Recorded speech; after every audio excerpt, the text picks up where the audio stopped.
ಇದು ಸಂಪುಟ ಪುನರ್ರಚನೆ ಆಗಬೇಕು ಅಂತ ಸುಮಾರು ತಿಂಗಳಿಂದ ನಡೆದಿದೆ. ಈಗಂತಲ್ಲ, ಕಳೆದ ಒಂದು 6-8 ತಿಂಗಳಿಂದ ನಡೆದಿದೆ. ಆದರೆ ನವಂಬರ್ ತಿಂಗಳಲ್ಲಿ ಖಚಿತವಾಗಿ ಆಗ್ತದೆ ಅಂತ ನಾವೆಲ್ಲ ಆಕಾಂಕ್ಷಿಗಳು ಯಾರ್ಯಾರಿದ್ದೀವಿ, ಆಗ್ತದಂತ ನಮ್ಗೆ ಅನಿಸಿತ್ತು. ಆದರೆ ಕೆಲವು ಕಾರಣಗಳಿಂದ ಮುಂದೆ ಹೋಗ್ತಾ ಇದೆ. ಬಹುಶಃ ಈ ಒಂದು ಬಜೆಟ್ ನಂತರ ಬಜೆಟ್ ಕಂಪ್ಲೀಟ್ ಆದ ನಂತರ ಈ ಒಂದು ಸಚಿವ ಸಂಪುಟ ಒಂದು ಪುನರ್ರಚನೆ ಖಂಡಿತವಾಗಿ ಆಗ್ತದಂತ ಒಂದು ವಿಶ್ವಾಸ ಇದೆ. ಸರ್, ಈಗ ಪುನರ್ರಚನೆನಾ ಅಥವಾ ಲೀಡರ್ಶಿಪ್ ಬದಲಾವಣೆನಾ? There is a confusion regarding that. ಈಗ ಆ ವಿಷಯ ಬಗ್ಗೆ ಮಾನ್ಯ ಮುಖ್ಯಮಂತ್ರಿಯವರು, ಉಪಮುಖ್ಯಮಂತ್ರಿಯವರು ಜೊತೆಯಾಗಿ ಒಂದು ಪತ್ರಿಕಾಗೋಷ್ಠಿಯನ್ನು ಮಾಡಿದ್ದಾರೆ. ಬಹುಶಃ ನನಗೆ ತಿಳಿದಪ್ಲೆ ಅವರು ಮಾತಾಡಿದಾಗ ನಾವು ಯಾವ ಶಾಸಕರು ಮಾತಾಡೋದು ಅವಶ್ಯಕತೆ ಇಲ್ಲ. ಅವರು ಸ್ಪಷ್ಟವಾಗಿ ಮಾನ್ಯ ಮುಖ್ಯಮಂತ್ರಿಯವರು ಮತ್ತು ಉಪಮುಖ್ಯಮಂತ್ರಿಯವರು ಹೇಳಿದ್ದಾರೆ, ಹೈಕಮಾಂಡ್ ಇಸ್ ಸುಪ್ರೀಂ.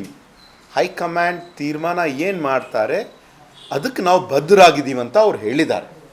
ಒಂದು ಸೂಕ್ತ ಸಮಯ ಇದ್ದಾಗ ನಮ್ಮ ಕಾಂಗ್ರೆಸ್ ಪಕ್ಷದ ಹೈಕಮಾಂಡ್ ಅವರು ಮಾನ್ಯ ಮುಖ್ಯಮಂತ್ರಿಯವ್ರಿಗೆ, ಉಪಮುಖ್ಯಮಂತ್ರಿಯವ್ರಿಗೆ ಕರೆಸಿ ಮಾತಾಡಿ ಅದು ಬಗೆಹರಿಸ್ತಾರೆ. ಇದು ನಮ್ಮ ಪಕ್ಷದಷ್ಟೇ ಅಲ್ಲ, ಇಡೀ ದೇಶದಲ್ಲಿ ರಾಷ್ಟ್ರ ಮಟ್ಟದಲ್ಲಿ ತಾವು ಕಾಂಗ್ರೆಸ್ ಆಗಲಿ, BJP ಆಗಲಿ, JDS ಆಗಲಿ, ಇನ್ನೊಂದು ಪಕ್ಷದಲ್ಲೂ ಕೂಡ ಯಾವಾಗಲೂ ಕೂಡ ನಾಯಕತ್ವ ಬಗ್ಗೆ ಎಲ್ಲ ಪಕ್ಷದಲ್ಲಿ ಈ ಒಂದು ಚರ್ಚೆ ನಡೀತಾ ಇರ್ತದೆ.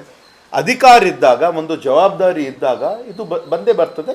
ಇದು ಸೂಕ್ತ ಸಮಯ ಬಂದಾಗ ನಮ್ಮ ಹೈಕಮಾಂಡ್ ಅವರು ಸರಿಯಾದ ರೀತಿ ಅವ್ರಿಗೆಲ್ಲ ಗೊತ್ತಿದೆ. ಅದ್ರ ಜೊತೆಯಾಗಿ ಅಖಿಲ ಭಾರತ ಕಾಂಗ್ರೆಸ್ ಸಮಿತಿಯ ಅಧ್ಯಕ್ಷರು ಸನ್ಮಾನ್ಯ ಮಲ್ಲಿಕಾರ್ಜುನ್ ಖರ್ಗೆ ಸಾಹೇಬರಿದ್ದಾರೆ. ಅವ್ರಿಗೆ ನಮ್ಮ ಕರ್ನಾಟಕ ರಾಜ್ಯದ ಬಗ್ಗೆ ಹಾಗೂ ಕರ್ನಾಟಕ ರಾಜ್ಯದ ರಾಜಕೀಯ ಬಗ್ಗೆ ಪ್ರತಿಯೊಂದು ಸಣ್ಣ ವಿಷಯವೂ ಕೂಡ ಅವ್ರಿಗೆ ಗೊತ್ತಿದೆ.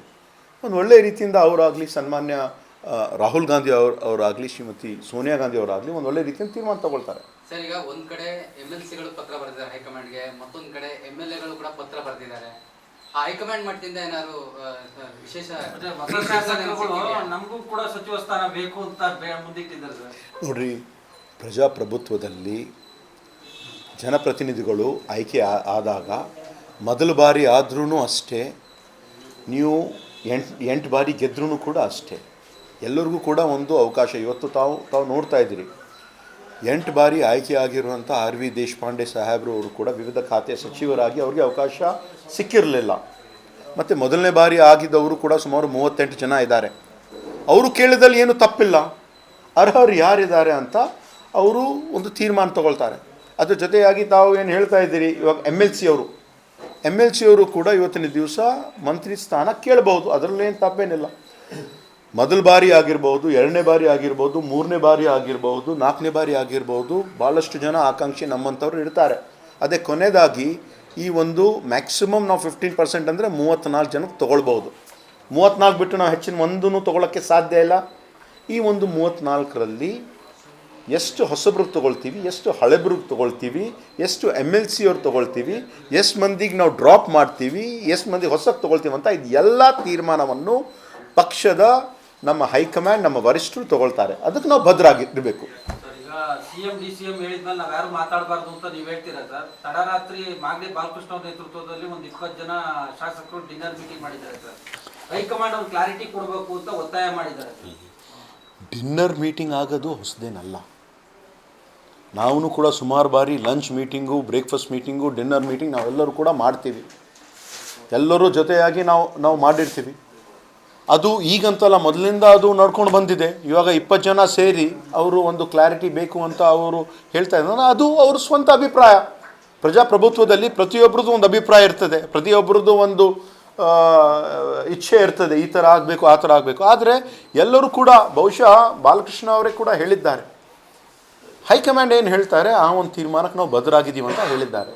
ಪದೇ ಪದೇ ಅದ್ರ ಬಗ್ಗೆ ನಾವು ಚರ್ಚೆ ಮಾಡಿದ್ವಿ. ಇದು ಎಲ್ಲವನ್ನು ಬಿಟ್ಟು ಇವತ್ತಿನ ದಿವಸ ನಮ್ಮ ಕರ್ನಾಟಕ ರಾಜ್ಯದ ಅಭಿವೃದ್ಧಿ ಬಗ್ಗೆ ನಾವು ಮಾತಾಡೋದು ಅತಿ ಅವಶ್ಯಕತೆ ಇದೆ.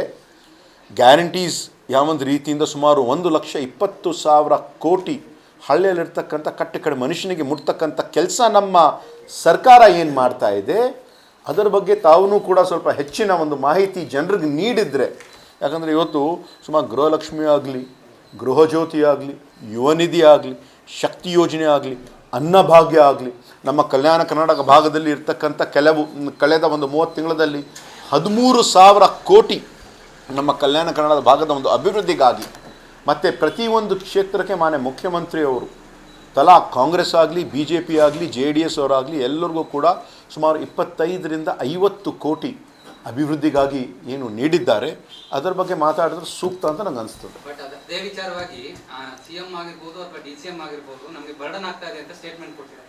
ಏನು ಬರ್ಡನ್ ಆಗ್ತಾ ಇದೆ? ಗ್ಯಾರಂಟಿಗಳಿಗೆ ಆರ್ಥಿಕ ಹೊರೆ ಆಗಿದೆ ಅಂತ DK ಶಿವಕುಮಾರ್ ಅವರು ಹೇಳಿದ್ದಾರೆ. ಬರ್ಡನ್ ಅಂತ DK ಶಿವಕುಮಾರ್ ಹೇಳಿದ್ದಾರೆ. ಅದು ನಮ್ಮ ಪಕ್ಷದ ಕಮಿಟ್ಮೆಂಟ್.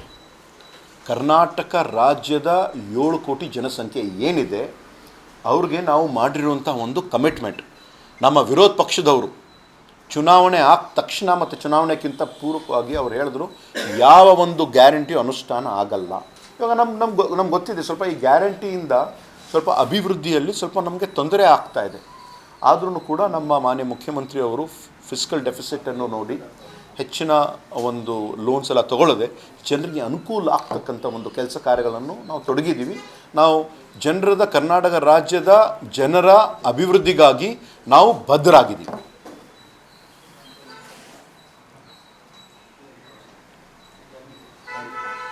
ವಿಶ್ವಾಸ ಇದೆಯಾ ಸರ್ ತಗೊಳ್ತಾರೆ ಅಂತ? ಸಂಪೂರ್ಣವಾಗಿ ನಾನು ಹಿಂದೆ 2018ರಲ್ಲೂ ಕೂಡ ಆಕಾಂಕ್ಷಿ ಇದ್ದೆ, 2023ರಲ್ಲೂ ಕೂಡ ಆಕಾಂಕ್ಷಿ ಇದ್ದೆ. ಆದರೆ ನಮ್ಮ ಪಕ್ಷ ನಾನು ಕೊಟ್ಟಿರುವಂಥ ಒಂದು ಜವಾಬ್ದಾರಿ, ನಾನು ದೆಹಲಿಯ ವಿಶೇಷ ಪ್ರತಿನಿಧಿಯಾಗಿ ಕೆಲಸವನ್ನು ಮಾಡಿದ್ದೀನಿ.